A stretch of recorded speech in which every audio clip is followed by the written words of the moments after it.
हे राघवेंद्र, हे परम ब्रह्म परमात्मा, मेरे सर पर रख दे बाबा अपने ये दोनों हाथ, और देना हो तो दीजिए जन्म जन्म का। अगर कुछ मांगना ही है आपको तो देने वाले राम प्रभु से धन और दौलत क्या मांगे, और धन और दौलत मांगे तो फिर नाम और इज्जत क्या मांगे। महाराज, इस संसार में धन की आवश्यकता नहीं होनी चाहिए, क्योंकि जो भी हम कमाते हैं वो हमारा यहीं पर रह जाता है। कहते हैं तूने जो कमाया है वो दूसरा ही खाएगा, और खाली हाथ आया है खाली हाथ जाएगा। अगर जो जीवन में हमारे कुछ साथ जाएगा, तो जो हमने किसी के साथ पुण्य किए हैं, हमने किसी का उपकार किया है। महाराज, लक्ष्मी भी 3 प्रकार की होती है। आप सोचो कि धन तो धन होता है, अब इसके 3 प्रकार कैसे हो गए। महाराज, लक्ष्मी 3 प्रकार की होती है। पहली होती है लक्ष्मी, दूसरी होती है कुलक्ष्मी, और तीसरी होती है महालक्ष्मी। लक्ष्मी किसे कहते हैं? जिसने जो कमाया अपने ऊपर खर्च कर लिया, उसे लक्ष्मी कहते हैं। लेकिन कुलक्ष्मी किसे कहते हैं? जैसे हमने किसी गलत जगह से पैसा कमाया और उसको गलत जगह में ही इन्वेस्ट कर रहे हैं, गलत जगह पर ही लगा रहे हैं। महाराज, उस पैसे से किसी का भला नहीं हो रहा है, वो कुलक्ष्मी है। और महालक्ष्मी क्या है? जिसे हमने कमाया और उसका हिस्सा हम धर्म कार्यों में लगा रहे हैं, उसका हिस्सा हम परमात्मा के कार्यों में लगा रहे हैं, गरीबों की मदद कर रहे हैं, वो महालक्ष्मी है। तो इसलिए लक्ष्मी और कुलक्ष्मी को छोड़ो, महालक्ष्मी पर ध्यान दो। और जब महालक्ष्मी आपके घर आएगी, वो लक्ष्मी आपको छोड़कर नहीं जाएगी। तो लक्ष्मी 3 प्रकार की होती है। तो परमात्मा के जब दरबार में आओ तो धन दौलत मत मांगो। परमात्मा के जब सामने हाथ जोड़ो तो धन दौलत के लिए मत जोड़ो। अगर जोड़ना है तो एक ही बात के लिए हाथ जोड़ो कि परमात्मा, जो मेरा नाम है वो अमर रहे, और मैं इस जीवन में ऐसे कार्य करता रहूं कि जिससे लोग मुझे याद रखें। क्योंकि महाराज, इंसान चला जाता है, लेकिन जो उसका नाम है वो हमेशा अमर रहता है। उसके नाम से लोग जानते हैं, उसके शरीर से नहीं। तो इसलिए आपको इतनी कृपा हमारे ऊपर बनाए रखना है कि जो भी हमारे द्वारा कोई ऐसे कटु वचन ना निकले, और हमारी बातों से किसी को किसी भी प्रकार का आघात ना पहुंचे। आज अवधपुरी के लोग जो हैं बड़े प्रसन्न हैं, लेकिन कहते हैं कि कभी कभी ज्यादा खुशी को भी नजर लग जाती है। सभी अवधवासी प्रसन्न हैं, लेकिन कभी कभी ज्यादा खुश होना भी नुकसानदायक हो सकता है। और महाराज, ज्यादा प्रसन्नता भी खतरनाक होती है, ज्यादा प्रसन्नता को भी नजर लग जाती है। आज विवाह करके आए हैं, सब लोग बड़े प्रसन्न हैं, लेकिन जैसे ही कुछ समय प्रतीत हुआ और राजा दशरथ ने मन बनाया कि मेरी तो उम्र हो रही है, इसलिए मैं राम को राजा बनाना चाहता हूँ, राम को गद्दी पर बिठाना चाहता हूँ। देखिए, जो मैया कैकेयी है, ये बात सत्य है कि मैया कैकेयी ने जितना प्रेम राम से किया, उतना प्रेम मैया कौशल्या ने भी नहीं किया। लेकिन ज्यादा खुशी को नजर लगती है। वो नजर कैसी है? परमात्मा ने मन में विचार किया कि अगर मैं इस गद्दी पर बैठ गया, अगर मैं राज सिंहासन पर बैठ गया, तो मेरी आगे की लीलाएं संपन्न नहीं होंगी, क्योंकि मैं राज सिंहासन पर बैठने के लिए नहीं आया हूँ, मैं अपनी लीला को संपन्न करने के लिए आया हूँ। और वो लीला कैसे संपन्न हो? महाराज, एक बार राम जी बड़े छोटे थे। राम जी छोटे थे, आंगन में खेल रहे थे और मैया कैकेयी उनको पकड़ रही थी। मैया कैकेयी राम जी से बहुत स्नेह करती, बड़ा प्रेम करती। और जब राम जी खेल रहे थे, मैया कैकेयी उनको पकड़ रही थी और वहां पर वो घूम रहे। क्या हुआ एक दिन कि राम जी आए और राम जी ने मैया कैकेयी की आंखों में हाथ रख लिए और महाराज उनके नेत्र बंद कर दिए और मैया कैकेयी से कहते हैं, मैया तुम मुझसे कितना प्रेम करती हो, तुम मुझसे कितना स्नेह करती हो। मैया कैकेयी ने कहा, बेटा राम, तुम ये पूछ रहे हो कि मैं तुमसे कितना प्रेम करती हूँ, तुमसे कितना स्नेह करती हूँ, तो मेरा जो प्रेम है तुम्हारे लिए अपार है। मेरा जो प्रेम तुम्हारे लिए निस्वार्थ है, अपार है। मेरे प्रेम की कोई भी सीमा नहीं है, इसलिए मैं आपसे अत्यंत प्रेम करती हूँ। राम जी ने कहा, मैया अगर मुझसे इतना ही प्रेम करती हो तो जो मैं मांगूंगा वो मुझे दोगी। मैया कैकेयी ने कह दिया, बालक है, कुछ खेल खिलौने मांगेंगे दे दूंगी। मैया कैकेयी ने कहा, बेटा राम, मैं तुमसे इतना प्रेम करती हूँ कि अगर तुम मुझसे मेरे प्राणों को भी निकालने की बात कहो तो प्राणों को दे दूंगी और जो भी तुम मांगोगे वो मैं तुम्हें अवश्य दूंगी। राम जी ने कहा, मैया मैं आपसे, आप मुझसे वचन दो कि आपसे मैं जो मांगूंगा वो दोगी, कहीं बदल तो नहीं जाओगी। मैया कैकेयी ने कहा, बेटा अरे जो मांगोगे मैं वही दूंगी, कभी बदलूंगी नहीं। राम जी ने कहा, ऐसे नहीं मानने वाला हूँ, वचन दो। मैया कैकेयी ने वचन दे दिया। राम जी कहते हैं, मैया अब मैं मांगू, क्या मांगना चाहता हूँ।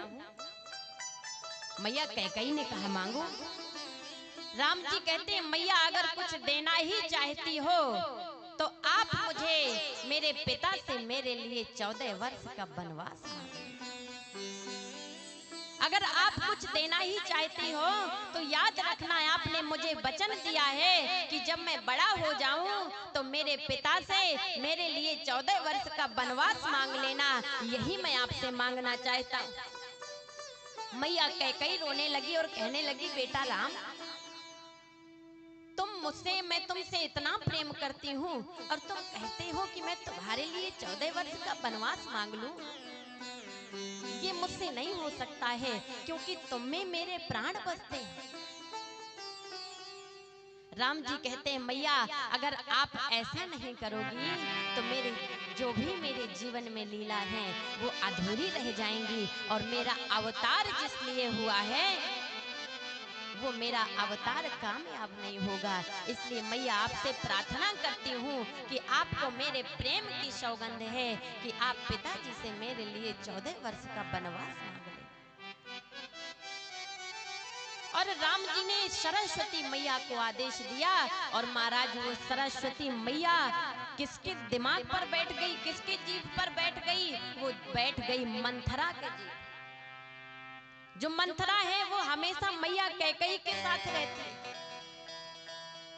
मैया कैकेयी के साथ मंथरा रहती है। और महाराज जब सरस्वती मैया मंथरा के जीभ में बैठ गई और महाराज मंथरा गई कैकेयी के यहाँ और कैकेयी से कहती है, रानी आप कैसी माँ हो। इस संसार की माँ चाहती है कि मेरा बेटा राज करे। इस संसार की माँ चाहती है कि मेरे बेटे का नाम इस संसार में अमर रहे। अरे राजा दशरथ के क्या सिर्फ एक ही बेटा है, उनके 4 बेटे, लेकिन वो इतना स्नेह राम से क्यों करते हैं, इतना स्नेह अपने बड़े बेटे से ही क्यों करते हैं। अरे राज सिंहासन भी बड़े बेटे को देने लगे। मेरी बात मानो रानी, तो जाकर के राजा दशरथ से आप अपने बेटे भरत के लिए वरदान मांग लो, राज सिंहासन मांग लो। कैकेयी चिल्लाने लगी मंथरा पर, ए मंथरा तुझे शर्म नहीं आती है। अरे मेरा बेटा, जितना प्रेम मैंने भरत से नहीं किया है, जितना प्रेम मैंने जीवन में किसी से नहीं किया है, जितना प्रेम मैंने राम से किया है।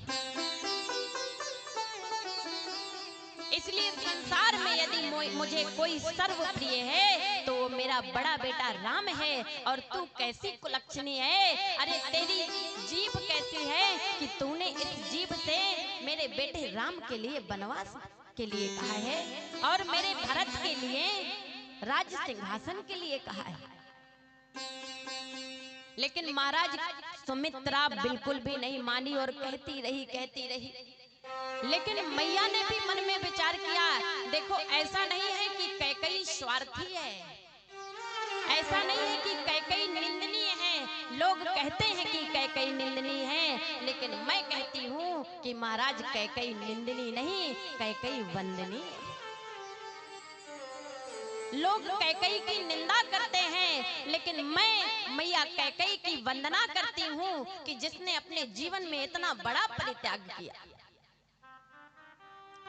आज मैया कैकेयी को अपने बेटे राम की वो बात याद आ गई कि राम ने कहा था, मैया मेरे पिता से मेरे लिए 14 वर्ष का वनवास मांग लेना, और मैंने राम को वचन दिया है, इसलिए मुझे जो मैंने वचन राम को दिया है वो वचन मुझे जरूर निभाना पड़ेगा, वो वचन मुझे जरूर पूरा करना पड़ेगा।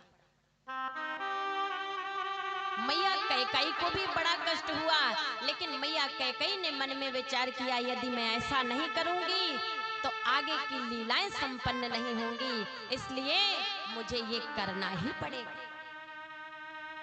मैया कैकेयी कोप भवन में चली गई। अच्छा, पहले के जो महल होते थे तो वहां पर एक कमरा बनवाया जाता था और उस पर लिखवा दिया जाता था कोप भवन। उस पर लिखवा दिया जाता था कोप भवन कि अगर कभी किसी को कोई क्रोध आए तो महाराज किसी से कहने की जरूरत नहीं पड़ेगी, जाकर के वो कोप भवन में बैठ जाएगी और सबको पता चले जाएगा कि ये क्रोधित हैं, किस बात से क्रोधित हैं। मैया कैकेयी कोप भवन में चली गई, कोप भवन में बैठ गई। लेकिन पहले तो बनवाए जाते थे कोप भवन कि जब भी कोई माताओं को क्रोध आता था महाराज कोप भवन में बैठ जाती थी, लेकिन अब यदि किसी को क्रोध आता है तो कहाँ पहुंचती है? सीधे रेलवे स्टेशन। पति से लड़ाई भी हो गई तो सीधे स्टेशन में मिलेंगी, यहीं पर ट्रेन के सामने कटकर प्राण दे देंगी। तो महाराज अब ये भवन नहीं बनता है, पहले कोप भवन बनता था। और जब मैया कैकेयी कोप भवन में बैठ गई, राजा दशरथ तीनों रानियों में सबसे ज्यादा स्नेह मैया कैकेयी से ही करते थे, सबसे ज्यादा प्रेम कैकेयी से करते थे। और जब राजा दशरथ को पता चला कि मैया कैकेयी कोप भवन में बैठी हैं, तो राजा दशरथ वहां पर गए, देखा कि कैकेयी ने सब गहने उतार दिए हैं और महाराज एक साड़ी पहनकर बैठे हैं, मलिन अवस्था पर बैठे। राजा दशरथ ने कहा, बताइए कैकेयी क्या बात है, ऐसी क्या विपदाएं आन पड़ गई जो आपको कोप भवन में बैठना पड़ा, जो आपको कोप भवन में रहना पड़ रहा है। आप बताइए ऐसी कौन सी बात है, हम उसको पूरा करने का प्रयास करेंगे। कैकेयी कहने लगी, महाराज जो भी वरदान मांगूंगी वो देंगे आप। राजा दशरथ ने कहा, कैकेयी कैसी बात करती हो, तुम कहती हो कि जो भी वरदान मांगेंगे वो मैं नहीं दूंगा। अरे ये कैसे हो सकता है, तुम जानती हो कि तीनों रानियों में सबसे ज्यादा प्रेम कैकेयी मैं तुम्ही से करता हूँ, और तुम भी कुछ मांगो और मैं ना दे पाऊं तो इससे बड़ी दुख की बात क्या हो सकती। लेकिन मैया कैकेयी ने कहा, महाराज याद रखना कि मैं जो भी मांगूंगी आज आपको देना ही पड़ेगा। और याद है आपको कि पहले आपने मुझसे वादा किया था कि मैं आपसे कभी भी 2 वरदान मांग सकती हूँ, और मुझे ऐसा लगता है कि वो समय आ गया है जो 2 वरदान के लिए आपने मुझसे वादा किया था। राजा दशरथ ने कहा, कैकेयी अरे घुमा क्यों रही हो, सीधे बात पर आओ, अरे क्या कहना चाहती हो। मैया कैकेयी ने कहा, अच्छा ये बताइए राजा दशरथ कि आप सबसे ज्यादा किससे प्रेम करते हैं। राजा दशरथ ने कहा, सबसे ज्यादा आपसे प्रेम करता हूँ। मैया कैकेयी ने कहा, बेटों में किससे करते हैं। राजा दशरथ ने कहा कि किससे करते हैं? सबको अपनी संतानें प्यारी होती है, सबसे ज्यादा प्रेम हम अपने बड़े बेटे राम से करते हैं। वैसे तो सब सुत प्रिय मोहि प्राण कीनाई, सभी पुत्र मुझे प्यारे हैं, लेकिन जो राम है वो मुझे अत्यंत प्यारा है। मैया कैकेयी ने कहा, राम ही आपको क्यों इतना प्यारा है राजा दशरथ? क्या हमारा बेटा भरत आपको प्यारा नहीं है? राजा दशरथ ने मन में विचार किया, कैकेयी ने ऐसे शब्द तो कभी नहीं बोले। अरे कैकेयी ही राम जी को सबसे ज्यादा स्नेह करती थी, राम जी से सबसे ज्यादा प्रेम करती थी, और आज कैकेयी कहती है कि आपको मेरा बेटा भरत प्यारा नहीं है।